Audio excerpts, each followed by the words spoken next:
All right, Flames fans, welcome back. Happy New Year to everybody watching. Thanks for tuning in. Thanks for spending the time with us. If you're just joining, welcome aboard. My name is Anand. If you're new to this program and haven't checked out Game Over Calgary yet, thanks for being a part with us. My name is Anand. We'll go through everything that you need to know. Happy New Year to everybody, and we have the Mission McKenna picture back on. Because that's how this game ended tonight. The Flames lose this one by a score of 5-1 against the Seattle Kraken. Even the Flames were dominant at the beginning. They slowly faded off towards the end of the second period and mainly into the third period. And the Flames couldn't get it done at all. Hope everybody can hear me. We are still just coming back from the holiday break. Hoping there are no technical nagging issues. If you're just joining us, join us on the live chat. Always appreciate the chatter and hanging out. We'll talk about the scoring summary. Nothing too fancy in terms of the flame stuff, but it was all Seattle Kraken. We'll talk about the game notes, whatever happened here in the second period and third period. And then we'll talk about some fun, entertaining news about World Juniors. That didn't end well for Canada in general, but a couple of point record breakers. We'll talk about how the Flames prospects did and all that more coming up here on Game Over Calgary. If you're just once again joining us, be sure to press the like button, share, and subscribe. Bring all your friends. Let's keep the chat line busy if we can. I know it's the first one of our new year, returning back from the break. I know me and Conrad were busy at the Circle K Classic. We had some good, entertaining hockey to watch, and coming back to this one was not so much fun. But if it's fun for Gavin McKenna and if he's gonna go first overall, it was a good night for if you're on Team Rebuild or Team Tank, whatever, and possibly the Team Tank menu is back on. One thing that I would like to say, the Flames, when they talk about games that they need to really win, they end up losing. And then the games that they don't win to win, they don't want to win, and we know they can't win, they end up winning. And all of a sudden, they now drop below 500 hockey. They were till at the New Year break, they had a chance against Nashville, they lost that one. And now they lost today as well against Seattle Kraken, which I know there are still both sides of the fans. We were looking at Flames playing resiliency. No, this wasn't their effort at all. In the third period, Seattle Kraken really shut down them and capitalized on all the chances. I can tell you though, the Flames were outshot them, the Seattle Kraken, by like almost close to 40 shots. Ended up being 42. Only 28 shots on net for Seattle Kraken. One was an empty net goal. So the rest got past Dustin Wolf. Dustin Wolf, he was stellar today though in the first and second period. But third period he gave up a couple, and he would have want at least one back out of that. All right, let's do the scoring summary before I ran too much. So Flames opened the scoring. What a great start from the fourth line. They were the starting lineup as well for the Flames. Adam Klapka assisted by Lomberg and Weegar, and that wouldn't have happened if Wolf didn't make the save. And Lomberg started the rush the other way. Jan Kuznetsov also helped with the rush onto the other direction. But and then Adam Klapka scores and chips with the rebound from Philip Grubauer. Then at one point we thought Philip Grubauer took a stick from Blake Coleman. But what a save from Philip Grubauer. Maybe that changed a bit of the dynamics of the Flames, of how they continued in this game. But that denial from Philip Grubauer, we thought he would have been done for the night, but he stayed in the game and continued to make excellent saves for the Seattle Kraken. Shortly after that, we always love to give up goals, especially players who are looking for their first NHL career goal. We know that consecutively as a Flames fan, we love to give everybody their good moments and pride moments because today was the Pride Night hockey at the Saddle Dome. And tied at 1-1, Melanson assisted by Winterton. Tokai number one is here. Tokai number one, welcome aboard. Yes, we are back. Happy New Year to you. Hope you're doing well and enjoyed your holiday break. Um, Yeah, me and Conrad were busy at the Circle K Classic. We got to watch some entertaining youth hockey, called some couple good games, and now we are back at doing for Calgary Flames now that the Circle K Classic is over. And token number one is saying do it for McKenna, and think Mission McKenna is back on. But we'll talk about something towards the end, something interesting. I'll point a question at you all. We can chat that through the chat line. So tie game, Melanson assisted by Winterton. Melanson for his first goal of the NHL. He got a rubber puck. I saw the trainer putting tape on it for his first goal of the NHL. Then the Kraken would never look back. It would go tie in the second period. So just a one goal in the first period from Adam Klapka. Second period it was Melanson for Seattle Kraken. So tied at 1-1 heading into the second period. I thought the Flames had the juice, but then they started to make some defensive mistakes. They didn't capitalize on their chances. Philip Grubauer was great. Then it was Seattle Kraken who never looked back. Shane Wright started the rush and a pass from Myers to make it 2-1 Kraken. Then it was shortly after Vince Dunn, assisted by Larson and Kako. Then shortly after it was Freddie Goodrow on an empty net. Of course not Johnny Goodrow. Rest in peace to both of them. But Freddie Goodrow assisted by Stephenson.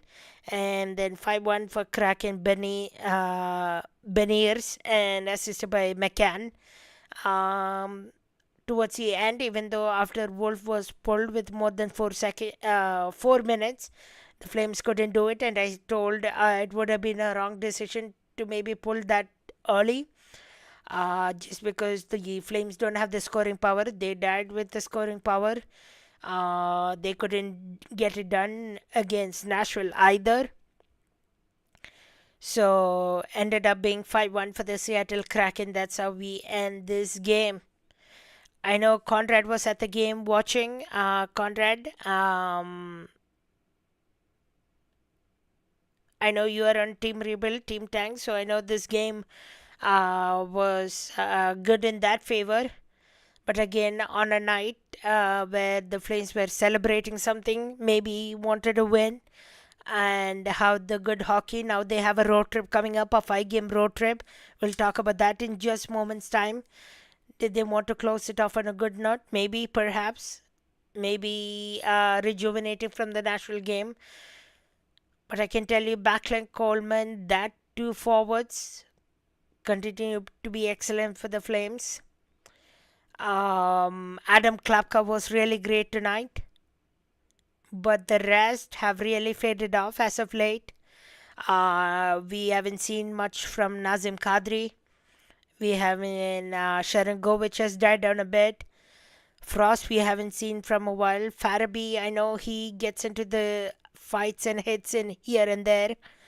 Huberdeau couldn't score on the penalty shot. Maybe that was another momentum changer when he tried to go 5-hole. On defense side, Hanley and Pahal were all right. Brustovich struggled a bit against Nashville Predators. So not much to like about this game, especially in the third period, but the first and second period were all right for your Calgary Flames. So that's how they ended up this one. 5-1 is the score in favor of the Seattle Kraken. All right, let's head into the second period where we'll talk about some more of the game notes from what I saw personally. Let me know also what you saw, what your thoughts are. We can always do that. One major thing that happened right before, maybe a proud moment, we'll see what happens out of this. But it was Owen Say backing up Dustin Wolf tonight. Owen Say from the Wranglers. He wore number 80 tonight, 80. When he came to sub in for Devin Cooley. Devin Cooley did not dress and play tonight. He was injuring some kind of under the going under the weather, illness. So we'll have to see. It will be interesting if he travels on the road trip, or do they call up Owen say officially? We'll probably find out tomorrow, because I think tomorrow is their travel day. Hopefully everything is all right with Cooley. And that's probably why we didn't see Cooley this homestand. Probably in one of the back-to-back games, either against Montreal, or do you give the game against Montreal to Devin Cooley, or do you give it to Dustin Wolf? It will be interesting to see when they travel tomorrow, and then maybe practice on Wednesday. My second point, they did change up lines coming into the game. They put Zari, Kadri, and Farabee together. Zari had a couple of good stretches. He tried to make some plays, but died down quickly. Kadri was maybe he got one or two shots in, but apart from that, invisible. Farabee, I know he took that one penalty, he still didn't get um, that far away. Huberdo, Frost, Sharangovich. Once again, Huberdo got denied on the Philip Grubauer's penalty shot. Frost hasn't looked as himself recently. Sharangovich, um, not noticeable either. Brustovic was out tonight. I understand he has been playing a lot of hockey. Maybe one game reset, totally fine. Hopefully, we see him on Tuesday again, or sorry, Wednesday again, when they play the Montreal Canadiens. We'll find out. And then Hanley and Pahal was the pairings instead of Brustovic, and they looked all right. Not too fancy, but they did make some great hits. The Flames out hit the Seattle Kraken. We'll talk about those stats in just a moment time. Taking just a look at the chat line here, token number one saying we are 6 points away from being the worst team and three from being in the last playoff spot. Let's take a look at that. If that, because I'm going to save the last period for something. I usually take a look at the standings at the last, but we'll save something cool for the last. So yeah, 6 points away from Winnipeg Jets, who are at the bottom last. I don't know what happened to Winnipeg Jets this season. When do the Winnipeg Jets play next? Did they play today? No, they didn't play today. They'll play tomorrow against Vegas Golden Knights. Vegas Golden Knights, of course, the better of the two teams. So we'll see if the Winnipeg Jets struggle tomorrow as well. But I can tell you though,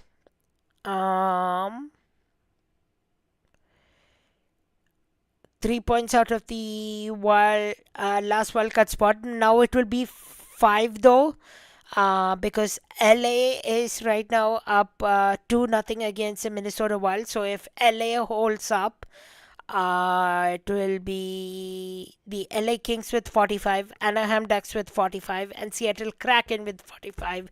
They have actually climbed into top 3 in the Pacific Division. Seattle Kraken with this win. So it will be between 5 point separation at least with the wildcard spot. So puts us way behind again. Which I know the standing is strange this season. I know Winnipeg Jets haven't been great. So that's why the Flames still continue to hang on to life. They have the chances, but they lost terribly tonight, which was the case. KQ, welcome aboard. Happy New Year to you. Hope you had a great holiday break. Seeing a rough game, of course. The first and second were in favor of Calgary, of course, but then the third period took a twist for the turn. I don't know what went into twist of the turn. I don't know if it was the Huberdeau's penalty shot that got denied. I don't know if it was Coleman's goal that got robbed, or just miscommunications and nobody just played teamwork inside that locker room. And then, if you all didn't know, in case you missed it, William Stromgren was also was recalled from the Calgary Wranglers. He didn't play today. He was healthy scratch with Hunter Brustovich. I'm hoping William Stromgren gets a game or two in the road trip. Um, if he doesn't, then I don't know what their plan was to bring William Stromgren in for. Could have done a Dryden Hunter or Sam Morton. But I don't know why they brought up William Stromgren, pardon me, if they aren't gonna play him. We'll find out though. They have still a lot of hockey to play in the road trip. Once again, Wednesday in Montreal, Thursday in Boston, and then Pittsburgh Penguins on Saturday. That's how the schedule goes for this week. I wrote in the first period terrific saves from Wolves, and then Kuznetsov finds the puck to Spring Lamborghini, and then Lamborghini to Klapka. I think the fourth line has been consistently the best for the Flames, and then the individual group of Backlund and Coleman. But the rest, I tell you, it has been a struggle. And if you're putting Stromgren in, I would try him right away on Wednesday so that we know what potential he has. Maybe take out a Sharangovich, maybe take out a Zari, maybe take out Farabee, maybe. All those three can sit at least a game. Watch from the press box doesn't hurt because the top nine hasn't been its top nine. I can tell you all that. Huberdeau penalty shot, but saved by Grubauer. I know Huberdeau tried to win for the 5 hole, but Grubauer knew where it was coming easily, and he saw all of that. Backlund and Coleman has been excellent as of late. And then also, yeah, Uyghur couldn't clear one of the zone for one of the cracking goals, and that ended up being turnover, and then the Kraken scored. And then action on both ends and connects a pass to Myers and right. The Flames couldn't capitalize, and then bad start to the third period. They couldn't find any juice at all. So if you are on Team Rebuild, Team Tank, Mission McKenna is back on. So that's how this game ended up being.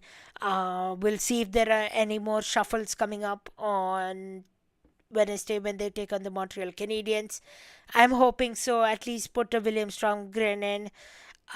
Beecher will have to service 1 game suspension, and he's injured too. So I don't know if Beecher will be back in the lineup anytime soon. Put Bristovich back in. And we'll see how it goes from there.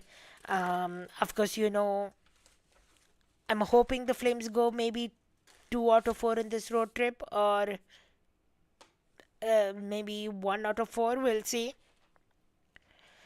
But if you're not taking the motivation of a win from closing out the homestand, then I don't know where the things will take turn for a worse. All right. Let's go to the third period now. Let's talk about some lighter news, and maybe if you want to, maybe we can talk about some comments made as well by a particular person. We can talk about the World Juniors. Disappointing one for the team in general. I wanted them to win gold, especially with Zane Perek and Cole Rashny. But they ended up winning a bronze this afternoon after a win against Finland. And Sweden ended up taking the gold medal, which also came into light this evening. Impressive performance by Zane Perek, though, our Flames prospect. 13 points, the most by a Canadian D-man at a single World Junior tournament. He had originally tied Petrangelo and McCabe, but now it's 5 goals and 8 assists under his books for a successful tournament for Zane Perek. I know that he had spoken to the media talking about the Flames, how they don't have maybe personality, that he enjoyed the time here at World Juniors and that he wanted to stay here all year. I know he since has come to apologize to the public as well. No, he shouldn't have spoken sooner or spoken in a better way. And we'll see how much that plays into a factor moving forward. But I do know that Eric Francis announced it earlier this evening as well. That Zane Perek will be indeed joining the Flames for the road trip starting in Montreal. I don't know if he'll get the game right away because, of course, he would need to rest, want to watch a game or two. And then maybe I'm hopeful we see him on the Saturday game against Pittsburgh Penguins. That's the best case scenario for Zane Perek, or maybe they'll sit him for 5 games and then use that AHL conditioning stint, and then he can come back after that, either or, whichever way it works. Let the Flames decide that, but it's hopeful that the Flames will have Zane Perek, who has been stellar this tournament, uh, join the team. So maybe no worry about sending him back to the juniors. Maybe down the road they might, just to close off the year, just to feel him that rejuvenation. But I don't see it happening, at least for the time being. Cole Rashny as well. He had another tournament, 4 goals and 1 assist, 5 points. So the two Flames prospects that were part of this tournament. Great showing for Cole Rashny as well. Everybody was talking about how great he was skating, and he has great IQ as well. Now let's talk about Mission McKenna, the man to the young man to the left of me, Gavin McKenna. He had 14 points under his belt as a forward, 4 goals and 10 assists. I know he took a few bad penalties. He turned over a couple of pucks as well, made a couple of bad plays, and that has gone to the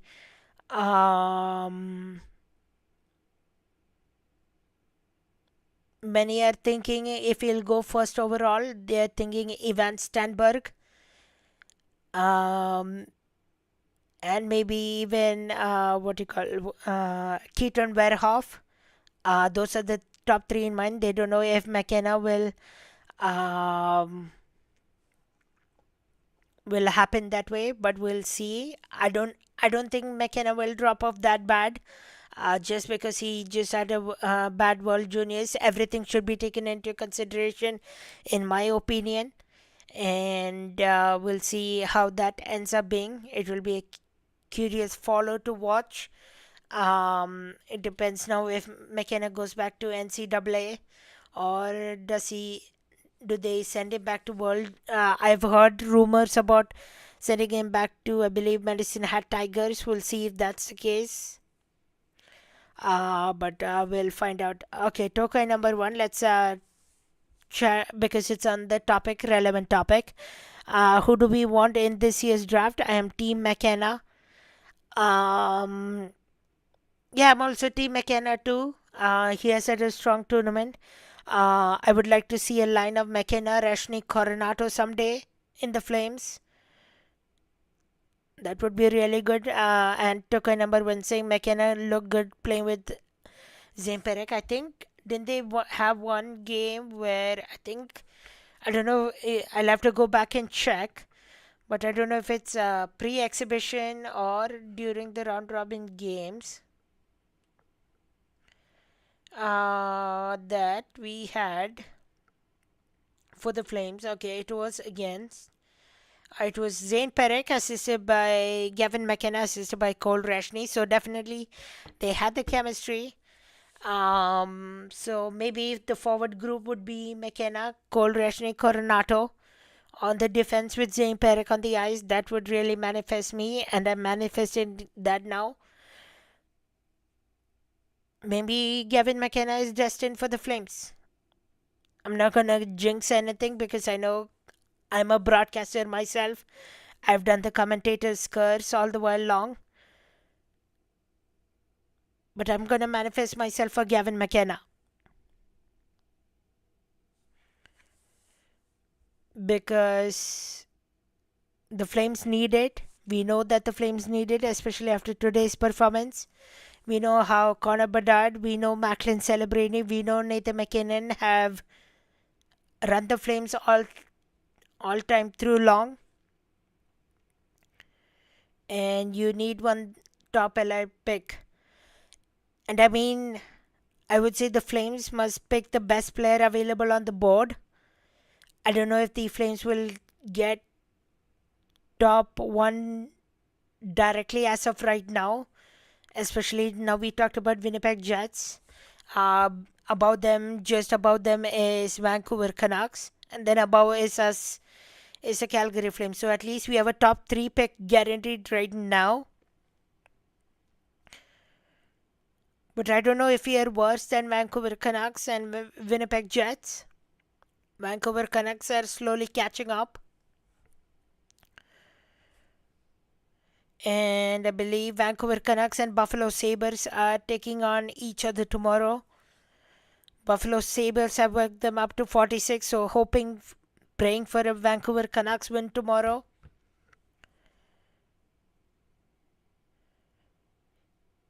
But I think for now, we should take this game by game, standings by standings. Just until we know a clarity of where everybody is going to place Gavin McKenna and all. We'll have to still wait for the rest of the season to unfold. Then we have to talk about the picture within the Flames as well. Do they trade Rasmus Anderson before the Olympic break? Do they keep Kadri and Coleman? How does that happen? All those factors into if we will get McKenna or which player we get in the draft pick. But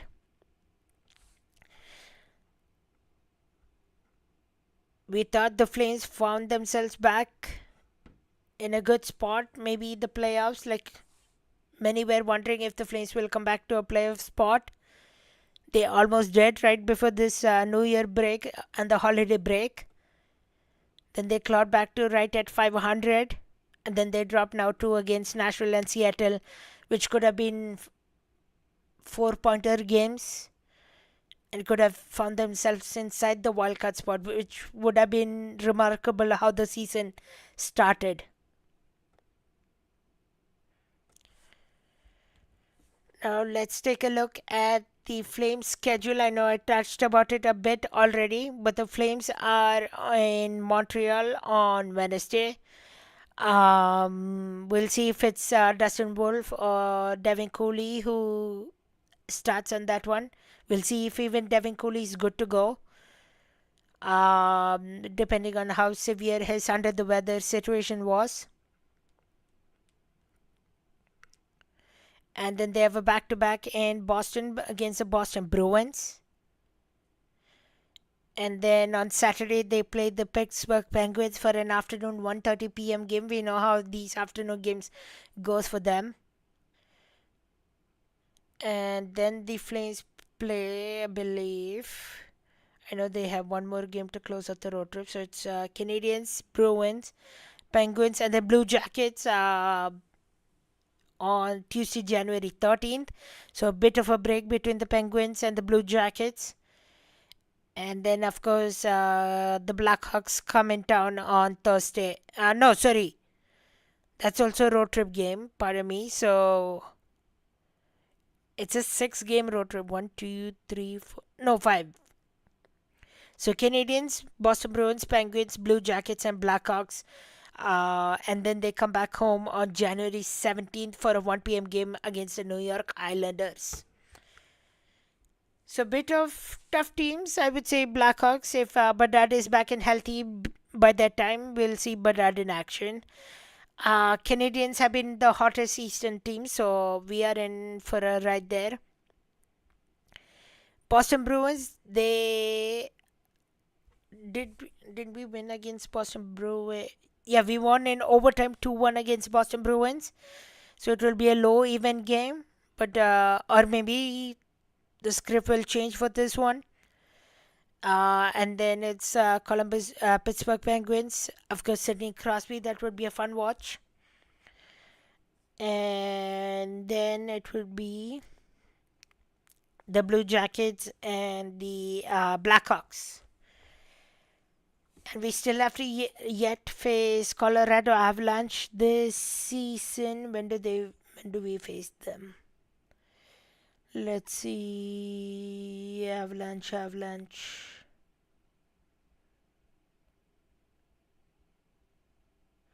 We don't play them until March and April, so we have a bit of time till we face the lethal Colorado Avalanche. But by then, maybe we'll see a Rasmus Anderson trade. By then, we might see a Coleman trade. We might see a Kadri trade. All that. But the manifestation continues for Mission McKenna. All right, let's head to the fourth period. We'll take a look at the chat line. Token number 1, yay, Game Over Calgary is back. We are definitely back. We'll have continuous programming here moving forward. Appreciate your patience with us and your support all year long into the new year. Token number 1, do it for McKenna.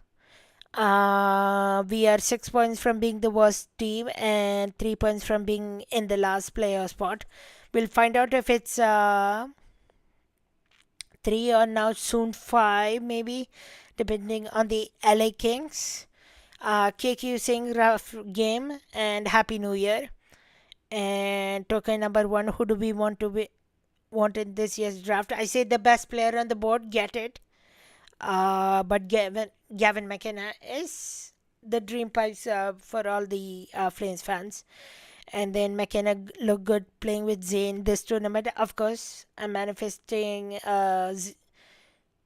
line with Gavin McKenna, Cole Reshny, Mac Coronato someday. And then Zane Perek on the defense pairing. That would be something fun to see. If there is no other chats, no other thoughts or no questions, we'll be back on Thursday. I'm pretty sure we might have a special programming. We might do a crossover with Game Over Montreal because we have another awesome Game Over network. Check out Game Over Montreal. Check out Game Over Edmonton. They all do a fantastic stuff. We might do a nice crossover with a couple of guests. We'll give you final details on the day of Wednesday. But till then, have yourself a great evening. Have yourself a great rest of the year. All the best in 2026. Thank you for all your support. And have yourself a great night. And let the Mission McKenna continue. You're watching Game Over Calgary, and I'm Anand. Thanks for tuning in tonight.